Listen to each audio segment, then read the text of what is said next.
12 août 1943, Comstockton, Californie. Le soleil de la vallée de San Joaquin flamboyait au-dessus de leur tête lorsque l'Unteroffizier Klaus Jung descendit du train pour entrer en captivité américaine.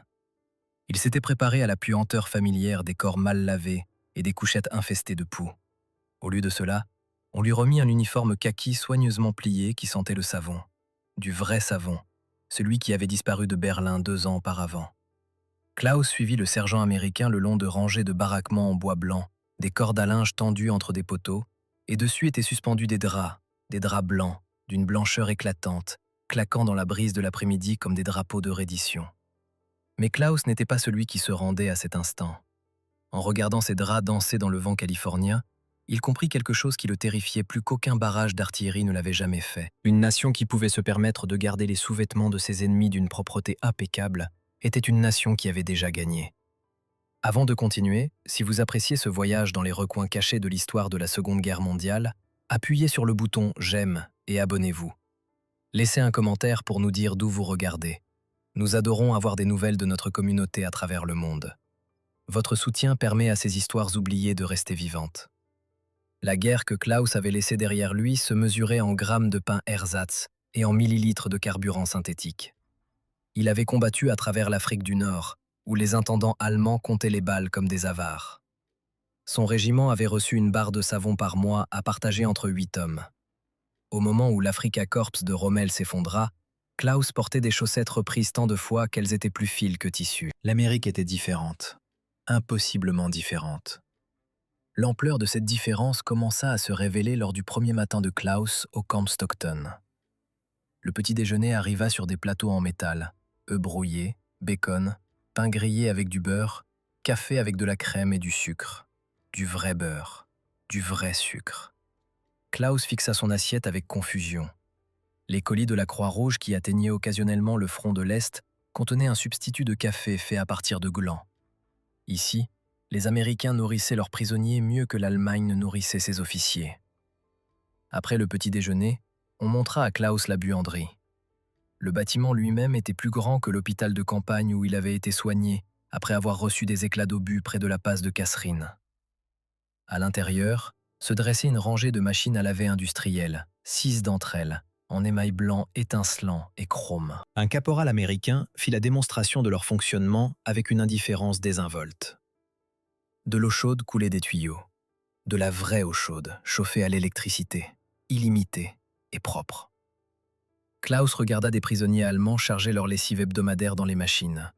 Uniformes, draps, serviettes, sous-vêtements, tout jeté ensemble avec de la lessive en poudre. Les machines se mirent en marche dans un grondement, agitant des milliers de litres d'eau chauffée. Derrière le bâtiment, des sèche-linges au gaz attendaient pour achever le processus. Du sale au propre en moins de 2 heures. Pas de frottage, pas de rationnement, pas besoin de décider quel vêtement méritait le précieux savon. Une machine pouvait laver 23 kilos de linge par cycle. Le camp Stockton abritait 3000 prisonniers. Les chiffres étaient vertigineux. En une seule journée, ces machines traitaient plus de linge que la division entière de Klaus n'en avait lavé en un mois. Et ce n'était qu'un seul camp. Un petit camp parmi des centaines disséminés à travers l'Amérique. Le Feldwebel Otto Zimmermann arriva au camp Stockton 3 semaines après Klaus. Otto avait été capturé en Sicile et il portait en lui le cynisme d'un vétéran qui en avait trop vu. Il balaya d'un revers de main les observations de Klaus sur la buanderie, les qualifiant de propagande. Puis Otto reçut sa première ration hebdomadaire de savon. Une barre entière pour lui seul, pas partagée, pas rationnée, pas ersatz, du vrai savon qui moussait dans l'eau dure de Californie. Otto se tint dans le bloc de douche ce soir-là, tenant la barre sous le jet d'eau chaude. La vapeur s'élevait autour de lui. De l'eau chaude en août, chauffée dans le seul but de laver des prisonniers. Il pensa à sa femme à Hambourg qui lavait leurs 2 enfants à l'eau froide 1 fois par semaine, avec du savon fabriqué à partir de charbon. Otto fit mousser le savon américain entre ses mains et pleura. La buanderie devint un symbole pour les prisonniers. Elle représentait quelque chose au-delà de la simple propreté. Elle parlait de capacité, d'abondance, d'une machine économique si vaste que le gaspillage était sans importance. Chaque lundi matin, 3000 soldats allemands remettaient leurs vêtements sales et les récupéraient le mercredi, repassés et pillés. Les Américains n'employaient aucune magie, aucune technologie secrète. Ils avaient simplement assez. Assez d'eau, assez de carburant, assez de savon, assez d'électricité, assez de tout. Klaus commença à tenir un registre mental d'observation. Ce registre le terrifiait plus que le combat ne l'avait jamais fait. La nourriture arrivait au camp Stockton tous les 3 jours. Des camions réfrigérés livraient de la viande, des légumes frais, des produits laitiers, du pain. Le personnel de cuisine jetait chaque jour plus de nourriture que l'unité de première ligne de Klaus n'en recevait par semaine. Épluchures de pommes de terre, parures de légumes, parts rassis, tout allait dans des bacs pour les éleveurs de porcs. L'Allemagne aurait transformé ces restes en soupe pour les soldats. L'électricité ne s'éteignait jamais. Les lumières brûlaient toute la nuit dans les miradors, les bâtiments administratifs et les couloirs des baraquements. À Berlin, l'électricité était rationnée à 2 heures par soirée. Ici, elle coulait en permanence, produite par des barrages hydroélectriques dans la Sierra Nevada. Klaus apprit que l'Amérique produisait 2 fois plus d'électricité que toute l'Europe réunie. Les transports révélaient une autre vérité. Chaque matin, des camions livraient des fournitures au camp Stockton. Pas des charrettes à chevaux, pas des trains, des camions. Des dizaines. Chaque camion représentait de l'acier, du caoutchouc et de l'essence. 3 matières premières pour lesquelles des soldats allemands mouraient quotidiennement. Pourtant, ici, ils transportaient de la lessive et des légumes frais pour des prisonniers ennemis. Klaus examina les machines à laver avec l'œil d'un ingénieur. Elles étaient fabriquées par Maytag, une entreprise de l'Iowa qui s'était reconvertie de la production d'équipements de blanchisserie commerciale à la fabrication de pièces pour avions. Les machines à laver du camp Stockton étaient des machines excédentaires qui n'avaient pas pu être converties à la production de guerre assez rapidement, alors elles avaient été distribuées aux camps de prisonniers à la place. La capacité industrielle que cela impliquait donnait le vertige à Klaus. L'Allemagne était entrée en guerre avec des chiffres de production impressionnants, mais l'Allemagne avait pressé chaque once de rendement possible de ressources limitées. L'Amérique ne pressait pas. L'Amérique déversait. La nation produisait de l'acier comme de l'eau, de l'aluminium comme du sable, et des produits finis comme de la pluie. Otto trouva Klaus dans la buanderie un après-midi de septembre. Klaus regardait un nouveau prisonnier, un pilote de la Luftwaffe, abattu au-dessus de la Sicile, fixer les machines à laver avec une incrédulité non dissimulée. Le pilote ne cessait de toucher les surfaces émaillées, vérifiant si elles étaient réelles. Otto comprenait l'impulsion. Il avait fait la même chose sa première semaine. Les 2 hommes sortirent et s'assirent sous un peuplier. Autour d'eux, le camp Stockton bourdonnait d'une activité tranquille. Un match de baseball dans la cour de récréation, des cours d'anglais dispensés dans un baraquement reconverti. Les Américains permettaient aux prisonniers d'organiser leur propre divertissement, fournissaient outils et matériaux et les laissaient largement tranquilles. C'était la captivité, mais une captivité avec du linge propre et 3 repas par jour. Otto parla le premier. Il demanda à Klaus s'il avait vu le dernier lot de journaux allemands qui circulaient parmi les prisonniers. Klaus les avait vus. Ils avaient des semaines de retard, introduits clandestinement par les nouveaux arrivants, remplis de proclamations grandiloquentes sur des victoires et des retraits stratégiques. Les journaux ne mentionnaient jamais la lessive. Ils ne parlaient pas du rationnement du savon, ni des pénuries d'électricité, ni du fait que les fermes allemandes fabriquaient des vêtements à partir de papier recyclé. Le décalage était profond. La propagande allemande parlait d'armes miracles et de victoires imminentes. Pendant ce temps, des soldats allemands étaient assis dans des camps californiens, portant des uniformes propres, mangeant du pain grillé beurré et réalisant lentement qu'ils avaient mené une guerre impossible à gagner depuis le début. La buanderie n'était pas de la propagande. C'était une preuve. La preuve que l'Amérique était entrée en guerre, avec des ressources si vastes que fournir du confort à 370 000 prisonniers ennemis était un détail logistique. Octobre apporta un temps plus frais dans la vallée de San Joaquin. Klaus reçut une couverture en laine, pas partagée, pas rationnée. Sa propre couverture, épaisse et chaude, s'abriquait dans une filature en Caroline du Nord. La couverture portait un tampon, indiquant qu'elle faisait partie d'une série de production de 50 000 unités. 50 000 couvertures pour des prisonniers. Klaus se demanda combien de couvertures les soldats américains recevaient. Les chiffres, quand il essayait de les calculer, devenaient absurdes. Un nouveau prisonnier arriva fin octobre. Le Hauptmann Werner Steiner avait commandé une unité de Panzer en Italie. Werner était plus âgé, plus engagé idéologiquement, et il rejeta les observations de Klaus et Otto comme du défaitisme. L'abondance de l'Amérique était temporaire, insistait Werner. La production industrielle du Reich augmentait, la victoire était inévitable. Klaus emmena Werner à la buanderie. Il lui montra les machines, l'eau chaude, l'approvisionnement inépuisable en lessive. Il fit passer Werner devant la cuisine où les restes du déjeuner du jour étaient en train d'être jetés. Il montra à Werner les lumières électriques, le stockage réfrigéré, la clinique médicale avec sa machine à rayon X et ses stocks de sulfamide. Puis Klaus posa une question simple. Si l'Allemagne était en train de gagner, pourquoi ces prisonniers mangeaient-ils mieux en captivité que ces soldats sur le terrain? Werner n'eut aucune réponse. Il cessa de parler de victoire après cela. En novembre, le camp Stockton abritait 4000 prisonniers. La buanderie ajouta 2 machines supplémentaires. L'agrandissement prit 3 jours. Une équipe de travail américaine arriva, installa les machines, raccorda la plomberie et l'électricité, et repartit. 3 jours pour augmenter la capacité de lavage du corps de 33%. Klaus se souvenait que son unité en Afrique du Nord avait attendu 6 semaines pour une radio de remplacement. Les prisonniers commencèrent à comprendre leur rôle dans une équation économique plus large. On ne les traitait pas bien par bonté. Bien que de nombreux gardes américains fussent des hommes décents, on les traitait bien parce que l'Amérique pouvait se le permettre. Le coût du savon, de l'eau chaude et des uniformes propres était négligeable. Les Américains avaient calculé que des prisonniers propres et bien nourris nécessitaient moins de surveillance, causaient moins de problèmes et pouvaient être mis au travail plus efficacement. Décembre apporta la pluie. Le toit de la buanderie fuyait. Une équipe de travail américaine arriva le lendemain et remplaça toute la section du toit. De nouveaux bardeaux, du nouveau papier goudronné, de nouvelles solas. La réparation prit 6 heures. Klaus regarda depuis la fenêtre du baraquement. 6 heures. Pour réparer un bâtiment qui abritait des machines servant à laver les sous-vêtements de soldats ennemis. En Allemagne, des civils vivaient sous des toits rapiécés avec du carton.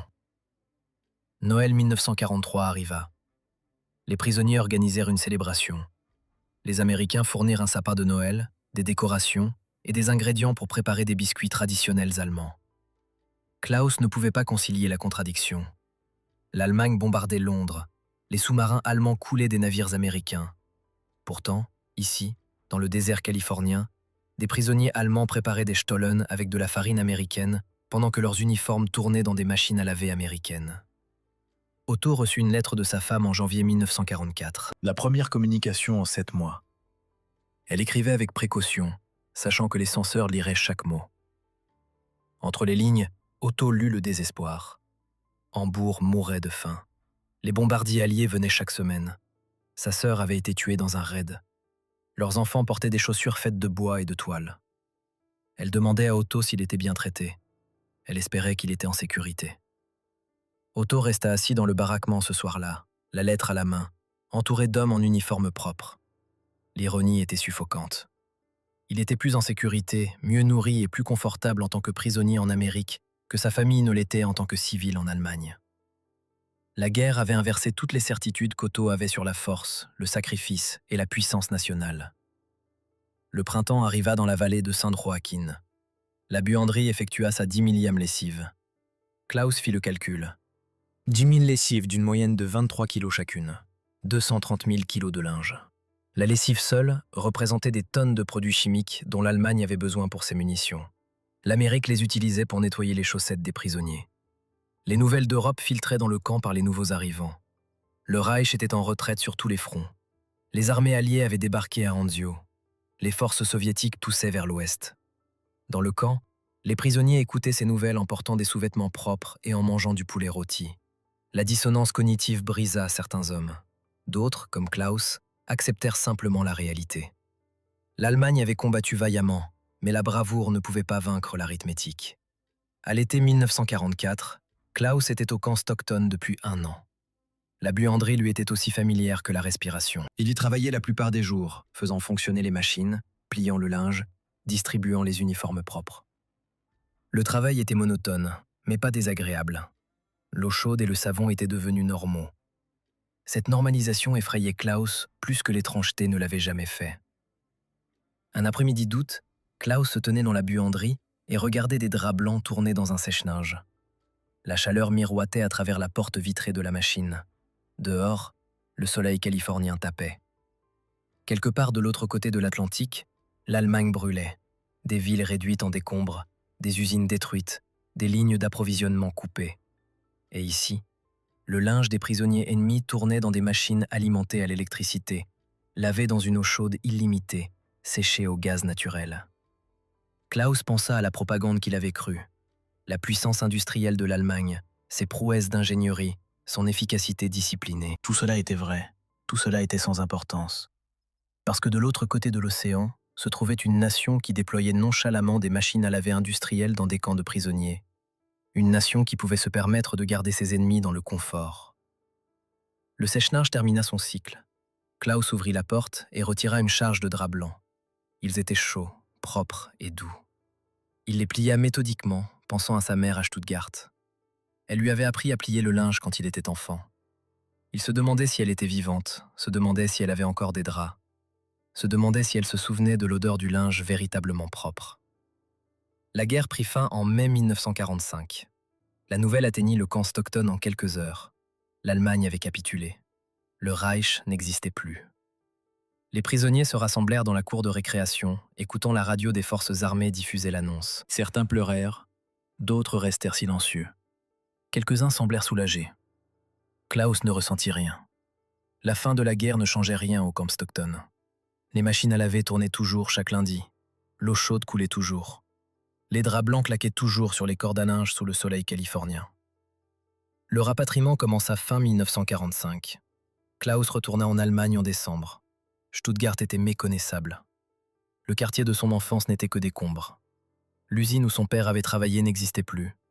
L'immeuble de sa famille tenait encore debout, mais ses fenêtres étaient vides et ses murs criblés d'éclats d'obus. Klaus trouva sa mère vivant dans 2 pièces avec 6 autres familles. Elle partageait un robinet d'eau froide dans le couloir. Il n'y avait pas d'électricité, pas de chauffage sauf un petit poêle. Elle lavait le linge dans un seau avec du savon fabriqué à partir de cendres et de graisse animale. Les vêtements n'étaient jamais vraiment propres.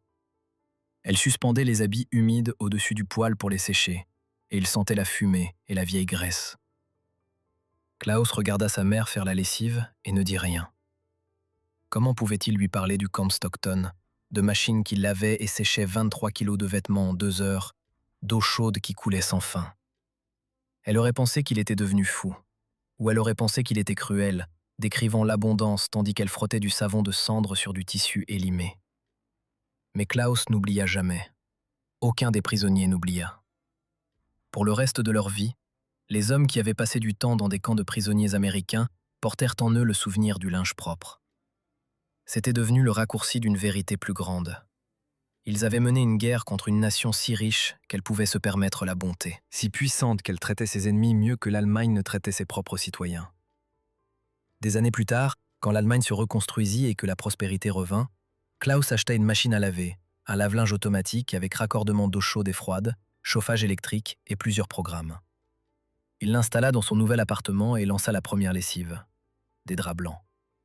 Il les regarda tourner à travers la porte vitrée, se souvenant de la Californie, se souvenant du camp Stockton, se souvenant du jour où il avait compris que l'Allemagne avait perdu la guerre.